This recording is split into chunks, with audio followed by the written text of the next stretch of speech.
आकाशवाणी लखनऊ से प्रस्तुत है प्रादेशिक समाचार। मुख्य समाचार।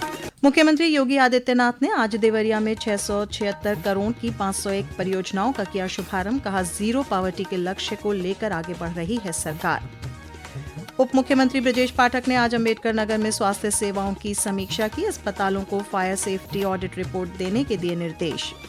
लोकसभा में नेता विपक्ष राहुल गांधी आज 2 दिवसीय दौरे पर पहुंचे। अपने संसदीय क्षेत्र रायबरेली कुंदनगंज में सोलर रूफटॉप प्लांट और इलेक्ट्रिक चार्जिंग स्टेशन का किया उद्घाटन। और अयोध्या में श्री रामलला मंदिर के मुख्य शिखर पर आज स्थापित किया गया ध्वज दंड। 5 जून को राम दरबार की स्थापना के साथ पूरा होगा मंदिर का निर्माण कार्य।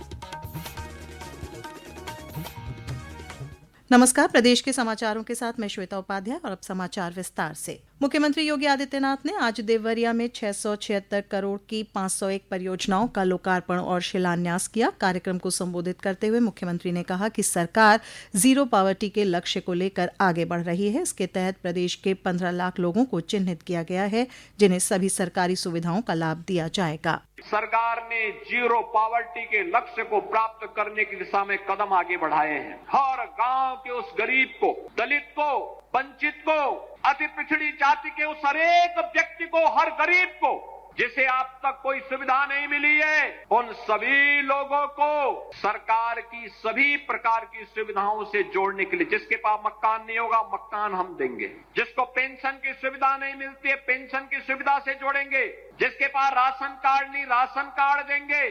कार्यक्रम में मुख्यमंत्री ने यूपी बोर्ड में हाई स्कूल में जिले में प्रथम स्थान प्राप्त करने वाली प्रीति कुशवाहा और इंटरमीडिएट में प्रथम स्थान प्राप्त करने वाली श्वेता प्रसाद को प्रशस्ति पत्र और मेडल प्रदान कर सम्मानित किया। मुख्यमंत्री योगी आदित्यनाथ ने आज गोरखपुर के चरगावा में 9 करोड़ 89 लाख रुपए की लागत से 200 टीपीडी क्षमता के गार्बेज ट्रांसफर स्टेशन का लोकार्पण किया। इस अवसर पर मुख्यमंत्री ने उत्कृष्ट कार्य के लिए सफाई मित्रों को सम्मानित किया। साथ ही स्वच्छता से जुड़े वाहनों को हरी झंडी भी दिखाई। कार्यक्रम को संबोधित करते हुए मुख्यमंत्री ने कहा कि प्रदेश में आज सॉलिड और लिक्विड वेस्ट मैनेजमेंट को लेकर उत्कृष्ट प्रयास हो रहे हैं। उन्होंने कहा कि 2070 तक भारत कार्बन उत्सर्जन को जीरो तक पहुंचाने का कार्य करेगा। प्रधानमंत्री नरेंद्र मोदी की अध्यक्षता में आज नई दिल्ली में उनके आवास पर एक उच्च स्तरीय बैठक हुई। ये बैठक जम्मू कश्मीर के पहलगाम में हुए आतंकवादी हमले को लेकर की गई। बैठक में रक्षा मंत्री राजनाथ सिंह, राष्ट्रीय सुरक्षा सलाहकार अजीत डोभाल, रक्षा प्रमुख अनिल चौहान और तीनों सेनाओं के अध्यक्ष भी मौजूद रहे। उप मुख्यमंत्री और स्वास्थ्य मंत्री ब्रजेश पाठक ने आज अम्बेडकर नगर के सामुदायिक स्वास्थ्य केंद्र जलालपुर में चिकित्सा स्वास्थ्य एवं परिवार कल्याण विभाग की समीक्षा बैठक की। श्री पाठक ने बैठक में अस्पतालों की कमियों को दूर करने और फायर सेफ्टी ऑडिट की रिपोर्ट देने के निर्देश दिए। श्री पाठक ने कहा कि अम्बेडकर नगर के लोगों को अच्छी चिकित्सा सुविधा मिले, इसके लिए सरकार प्रतिबद्ध है। कई अस्पतालों में जो दिक्कतें हैं उनको दूर करने के निर्देश दिए हैं और यहाँ के जो एडी महोदय हैं अयोध्या मंडल के, उनसे सभी अस्पतालों की गहन समीक्षा करके रिपोर्ट एक सप्ताह में मांगी है। और आजकल हम पूरी तरह से फायर का सेफ्टी ऑडिट करा रहे हैं, वो काम चल रहा। उस सेफ्टी ऑडिट रिपोर्ट भी इस मंडल की हमने मांगी है। सभी अस्पतालों की PHC, CHC, district hospital, medical college का भी हमने फायर ऑडिट रिपोर्ट मांगा है। लोकसभा में विपक्ष के नेता और कांग्रेस सांसद राहुल गांधी आज 2 दिवसीय दौरे पर अपने संसदीय क्षेत्र रायबरेली पहुंचे। रायबरेली पहुंचकर उन्होंने कुंदनगंज में सोलर रूफटॉप प्लांट और इलेक्ट्रिक चार्जिंग स्टेशन का उद्घाटन किया। इसके उपरांत कांग्रेस सांसद कलेक्ट्रेट में आयोजित दिशा बैठक में शामिल हुए। रायबरेली दौरे के पहले दिन उन्होंने लालगंज स्थित रेल कोच फैक्ट्री का भ्रमण किया और बूथ अध्यक्षों के साथ बैठक भी की। प्रदेश से हज यात्रा पर जाने वाले करीब 268 हज यात्रियों के पहले जत्थे ने रात 2:30 बजे लखनऊ के चौधरी चरण सिंह अंतर्राष्ट्रीय हवाई अड्डे से उड़ान भरी। प्रदेश के अल्पसंख्यक मामलों के मंत्री ओम प्रकाश राजभर और राज्य मंत्री दानिश आजाद अंसारी ने हज हाउस से यात्रियों की बस को हरी झंडी दिखाकर रवाना किया। लखनऊ हवाई अड्डे से 14 मई तक 20 उड़ानें यात्रियों को हज के सफर पर लेकर जाएंगी।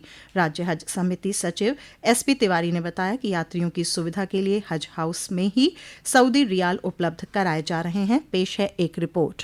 एसबीआई काउंटर से हज यात्री भारतीय रुपए के बदले सऊदी रियाल ले सकते हैं। इसके लिए हज यात्रियों को पासपोर्ट की छाया प्रति, आधार कार्ड, पैन कार्ड की छाया प्रति हज कमेटी ऑफ इंडिया की वेबसाइट से वर्तमान स्टेटस का प्रिंट आउट काउंटर पर देना होगा। हज यात्री 2100 सऊदी रियाल लेने के लिए 50,000 रुपए सीधे कैश जमा कर सकते हैं। हालांकि 2100 से अधिक सऊदी रियाल लेने के लिए भारतीय स्टेट बैंक में खाता होना अनिवार्य है। हज यात्रा 2025 में लखनऊ एम्बार्केशन से तकरीबन 6,000 यात्री हज के लिए प्रस्थान करेंगे। पूरे प्रदेश से 13,500 से अधिक यात्री हज पर जा रहे हैं। लखनऊ जिले से हज पर जाने वालों की संख्या करीब 600 है। मुमताज अली, आकाशवाणी समाचार, लखनऊ। ये समाचार आप आकाशवाणी लखनऊ से सुन रहे हैं। ताज़ा समाचार जानने के लिए आप हमारी वेबसाइट newsonair.gov.in पर लॉगिन कर सकते हैं। इसके साथ ही आप प्रादेशिक समाचारों का ये बुलेटिन हमारे YouTube channel news on AIR Lucknow पर भी सुन सकते हैं। उत्तर प्रदेश माध्यमिक संस्कृत शिक्षा परिषद का परीक्षा परिणाम कल शाम 4 बजे घोषित किया जाएगा। परीक्षा परिणाम संस्कृत शिक्षा परिषद की वेबसाइट www.upmssp.com पर देखा जा सकता है। अयोध्या में श्री रामलला मंदिर के मुख्य शिखर पर आज 42 फुट ऊंचा ध्वज दंड स्थापित किया गया। अक्षय तृतीया के पावन अवसर पर परकोटे में बने 6 मंदिरों में मूर्तियों की स्थापना का काम कल से शुरू होगा। अयोध्या श्री राम मंदिर निर्माण समिति के अध्यक्ष नृपेंद्र मिश्र ने बताया कि मंदिर निर्माण का काम लगभग पूरा हो चुका है। 23 मई को भगवान राम, माता सीता समेत अन्य मूर्तियां अयोध्या पहुंच जाएंगी। 5 जून को पूरे विधि विधान के साथ प्रथम तल पर राम दरबार की स्थापना होगी और उसके साथ ही मंदिर का निर्माण कार्य पूर्ण हो जाएगा। भगवान राम, सीता जी, उनके भ्राता हनुमान जी, इनके स्थापना 23 मई को होगी। हर कार्यवाही पूर्ण हो चुकी है। 23 मई एक शुभ दिन है, जिस दिन की वह मूर्तियां अयोध्या में पधारेंगी और अपने गर्भगृह में उन्हें पहुंचाया जाएगा। और 5 जून को राम दरबार, हमारी आस्था और धार्मिक जो कार्यक्रम होंगे उसके अनुसार वहां पर भगवान विराजित हो जाएंगे। आकाशवाणी से 4 धाम यात्रा के उद्घाटन का सीधा प्रसारण किया जाएगा। गंगोत्री धाम के खुलने का सीधा प्रसारण कल सुबह 10 से 11 बजे तक होगा, जबकि यमुनोत्री धाम का सीधा प्रसारण 11:30 से 12:30 बजे तक होगा। केदारनाथ धाम के कपाट खुलने का सीधा प्रसारण 2 मई को सुबह 6 बजे होगा, जबकि बद्रीनाथ धाम के खुलने का सीधा प्रसारण 4 मई को सुबह 6:30 बजे से 7:30 बजे तक होगा। सीधा प्रसारण आकाशवाणी के इंद्रप्रस्थ, FM गोल्ड और आराधना चैनल के साथ साथ न्यूज ऑन एयर ऐप पर भी उपलब्ध होगा। यात्रा से जुड़ी रिपोर्ट भी कल से 4 मई तक हर दिन शाम 7:30 से 7:45 तक प्रसारित की जाएगी। World audio visual and entertainment summit waves 2025 Mumbai के जियो कन्वेंशन सेंटर में 1 से 4 मई तक आयोजित किया जाएगा। इस समिट में देश और दुनिया भर के मीडिया, मनोरंजन और टेक्नोलॉजी क्षेत्र के लोग शामिल होंगे। इसका आयोजन 15,000 वर्ग मीटर में किया जा रहा है। इस शिखर सम्मेलन में 1,470 वर्ग मीटर में भारत मंडप बनाया गया है, जो कला से कोट तक थीम के तहत भारत की सशक्त विरासत का प्रदर्शन करेगा। भारत मंडप के अलावा वेव्स 2025 में विभिन्न राज्यों के विशेष मंडप भी होंगे, जिनमें उत्तर प्रदेश, गोवा, महाराष्ट्र, गुजरात, तेलंगाना समेत कई अन्य राज्य अपने सांस्कृतिक और रचनात्मक कौशल का प्रदर्शन करेंगे। मौसम विभाग ने 1 मई तक पूर्वी उत्तर प्रदेश में कुछ स्थानों पर गरज चमक के साथ बौछारें पड़ने का अनुमान जताया है। विभाग के अनुसार इस दौरान कुछ जनपदों में धूल भरी आंधी आने की भी आशंका है। इंडियन प्रीमियर लीग में आज दिल्ली कैपिटल्स का मुकाबला मौजूदा चैंपियन कोलकाता नाइट राइडर्स से हो रहा है। ये मैच दिल्ली के अरुण जेटली स्टेडियम में हो रहा है। दिल्ली इस वक्त अंक तालिका में चौथे स्थान पर है, जबकि KKR 7 पॉइंट्स के साथ अंक तालिका में 7वें नंबर पर है। और अब अंत में मुख्य समाचार एक बार फिर। मुख्यमंत्री योगी आदित्यनाथ ने आज देवरिया में 676 करोड़ की 501 परियोजनाओं का किया शुभारंभ। कहा, जीरो पावर्टी के लक्ष्य को लेकर आगे बढ़ रही है सरकार। उप मुख्यमंत्री ब्रजेश पाठक ने आज अम्बेडकर नगर में स्वास्थ्य सेवाओं की समीक्षा की। अस्पतालों को फायर सेफ्टी ऑडिट रिपोर्ट देने के दिए निर्देश। लोकसभा में नेता विपक्ष राहुल गांधी आज 2 दिवसीय दौरे पर पहुंचे अपने संसदीय क्षेत्र रायबरेली। कुंदनगंज में सोलर रूफटॉप प्लांट और इलेक्ट्रिक चार्जिंग स्टेशन का किया उद्घाटन।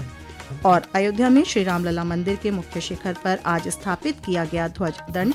5 जून को राम दरबार की स्थापना के साथ पूरा होगा मंदिर का निर्माण कार्य। इसी के साथ प्रादेशिक समाचारों का ये बुलेटिन समाप्त हुआ। अगला बुलेटिन रात 8 बजे FM पर प्रसारित किया जाएगा।